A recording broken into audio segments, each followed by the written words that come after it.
Heh. Durun öyle. Güray.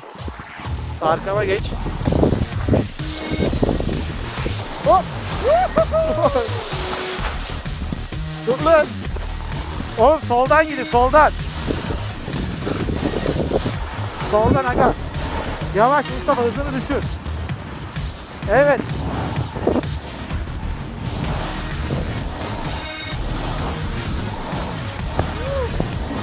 Evet. Azıcık hızlandım.